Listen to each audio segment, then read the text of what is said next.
Hello students, welcome to today's lecture of Theory of Machines.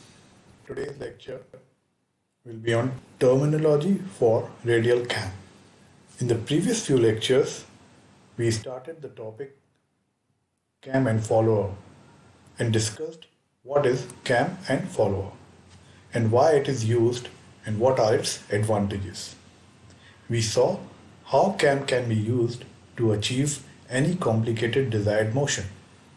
We then discussed in details the classification of the cams, where we discussed the construction details, uses, advantages and limitations of the various cams. We also discussed here the use of spring in the cam and follower mechanism. Further, we learned about the various followers, where we discussed again about their uses, advantages and limitations. Having seen all this, we shall now learn about the various terms used to describe the cam and its motion. So in today's lecture, we will learn about the terminology used for radial cams. The radial cams are basically the cams in which the motion of the follower is in the direction perpendicular to the direction of rotation of cam, or the motion of the follower is in the direction perpendicular to the axis of the cam rotation, as it is shown here. This is a disc cam and roller follower arrangement. These are the disc cam and roller follower mechanism in various views.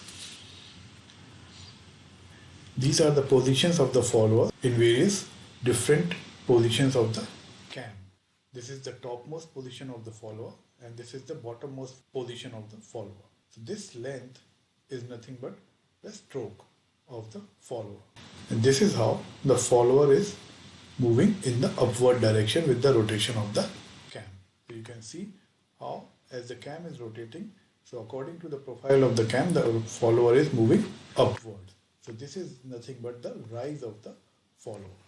And in this picture, you can see how the follower is moving down according to the shape of the cam. So this picture is depicting the fall of the follower. And here you can see the follower is not moving with the rotation of the cam. So this is nothing but the dwell of the follower. So there is no movement, there is no displacement of the follower. Similarly, in this figure also, the follower is not moving. So this is also dwell of the follower. The actual shape of a cam can be designed once the desired motion of the follower is defined. The shape of the cam depends on the size of the cam along with the configuration of the follower. Prior to designing the profile of a disc cam, some geometric features must be defined. So let's discuss these terms one by one. So the first term that we are going to define is base circle. Base circle is the smallest circle that can be drawn with the center at the center of the cam and tangential to the cam profile, as we can see here. As we see that the base circle really defines the size of the cam.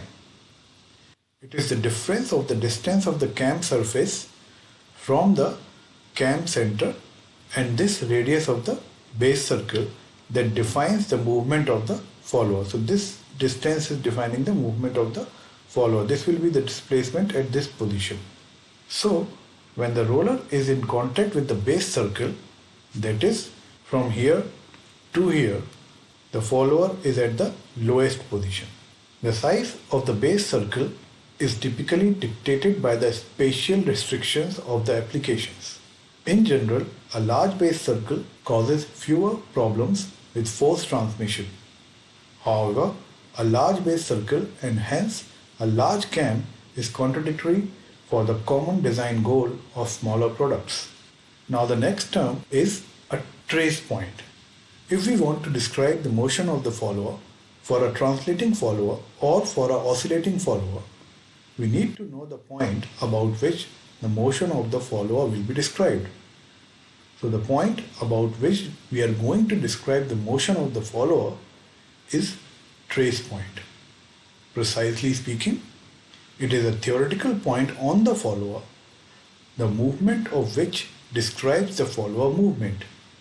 It is also defined as the point which traces the cam profile or which traces the pitch curve as shown here. So this is generating the pitch curve. The trace point is generating the pitch curve. We will define the term pitch curve later on. So in the roller follower, it is the center of the roller.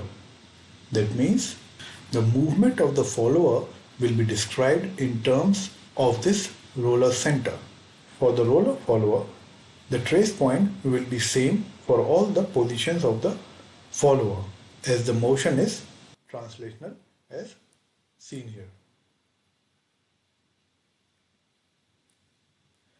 For oscillating follower, it is also the center of the roller, but we will be concentrating on the circular arc along which the roller center will be moving as shown here.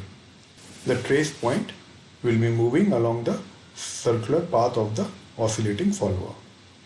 In case of knife edge follower, it is the point of contact of the cam and the follower. So the tip of the follower is the trace point in case of knife edge follower as shown here. Now, if it is a flat face follower, then you can see that the trace point is changing with the rotation of the cam. At this location, it is here. Now it will be shifting from here to here. As the cam is moving in this direction, so it is shifting towards this direction. But at this location, you can see this point is closest to the center of the cam or axis of the cam. So in the flat face follower, the trace point which we are going to use is the point on the follower face which is in contact with the cam surface when the follower is at one of the extreme positions in which the follower is closest to the camshaft axis. So we'll see it once again.